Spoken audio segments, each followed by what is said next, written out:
Everyone's got their favorite way to scramble an egg, and this one is mine.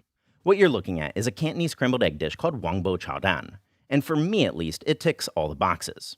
See, I've always been more of a curd guy. So when the rest of the internet collectively drooled itself over Gordon Ramsay making soft scrambled eggs, that style never really did it for me. I personally prefer something with a bit more substance, something that you'd actually still enjoy eating sans toast. And on that front, Wangbo Chaodan delivers, all while avoiding some of the pitfalls that you do sometimes see with other curdy approaches. The end result is moist, rich, silky, and keeps the eggs at what I feel to be the perfect scrambled egg doneness. And you're also not limited just eggs. In Guangdong, scrambled eggs with beef is also a classic, and ditto with shrimp, and we've covered that on this channel before. But you can also really just toss in whatever you want. Today, we'll show you a simple variant with Chinese yellow chives and char siu barbecue pork, but feel free to let your imagination run crazy. And because we believe that everybody should make these eggs, in addition to showing you the traditional way, we've even hacked together a way to cook them without gas or wok, using nothing but a nonstick skillet and an electric stove. So right, to get started with Cantonese scrambled eggs, you'll need eggs. These are 5 eggs that we'll first separate into the whites and yolks. Now, separating these is optional, but it is traditional in restaurants, and will make it a bit easier to see what's going on here. Because first, we'll just grab those whites and whisk them till foamy. You're not trying to make a meringue here or anything, just whisk it till you can start to see some big bubbles like this. Then once you're about ready to scramble, combine the whites with the yolks and give it a super brief mix. Now toss in a half teaspoon salt, half teaspoon sugar, 1/8 teaspoon white pepper powder, 1/8 teaspoon MSG, and you could swap that for chicken bouillon powder if you need, a half teaspoon liaojiu aka Shaoxing wine, and you could skip that if you don't have any on hand, 1 teaspoon of toasted sesame oil, and a slurry of a teaspoon of cornstarch mixed with a tablespoon of water. Be sure not to skip the cornstarch here though. That's going to help keep your egg moist and prevent overcooking.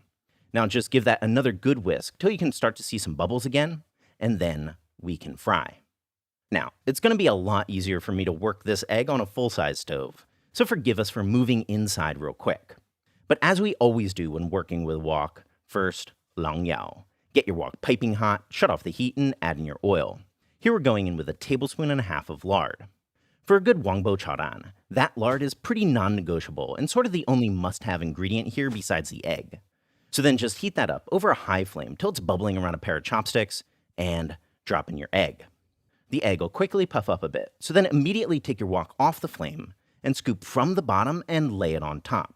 Then move the wok back on the flame, wait until little bubbles start to form around the edges, about 10 seconds or so, then move it off the flame again.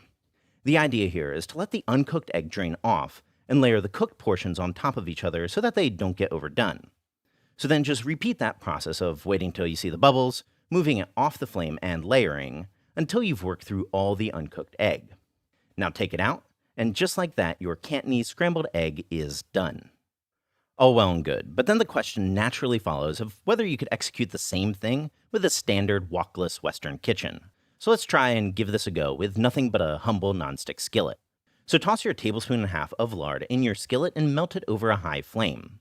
Heat that up to the point where bubbles begin to form around a pair of chopsticks, then drop in the egg. It'll quickly start to puff and set, so then pull the cooked bits to one side of the skillet.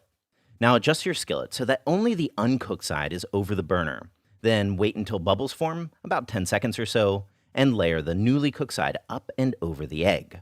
Repeat this process, and if you ever find things are getting a bit too hot, just take it off the flame like we did with the wok version. Then to mimic the verticality of a Wangbo Chaodan, I like to sort of cut those in half and lay one side over the other. And with that, you do have a very similar egg, though I definitely chose the wrong serving plate here. So then last up, our version with the add-ins. Here we just sliced up 60 grams of char siu barbecue pork together with 20 grams of jiuhuang, Chinese yellow chives. These jiuhuang are sometimes available at some Chinese supermarkets, but don't necessarily hold your breath. Feel free to swap instead for the white portion of a few scallions if you can't find them.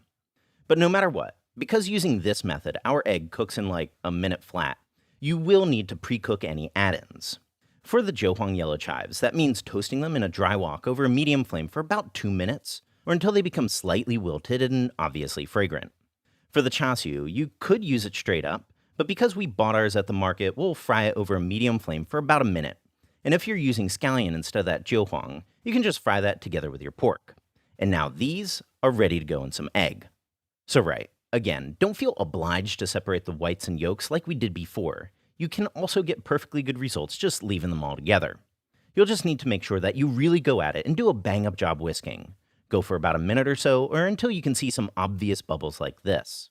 So then just season that, same as before, give it a real good whisk again, add in your add-ins, and cook using your method of choice. One nice thing about tossing some other stuff in here, though, is that you end up getting a bit more volume to the dish than just the egg itself. So again, really, go nuts here. Curious what it'd be like with chorizo and cheese? Make it with chorizo and cheese.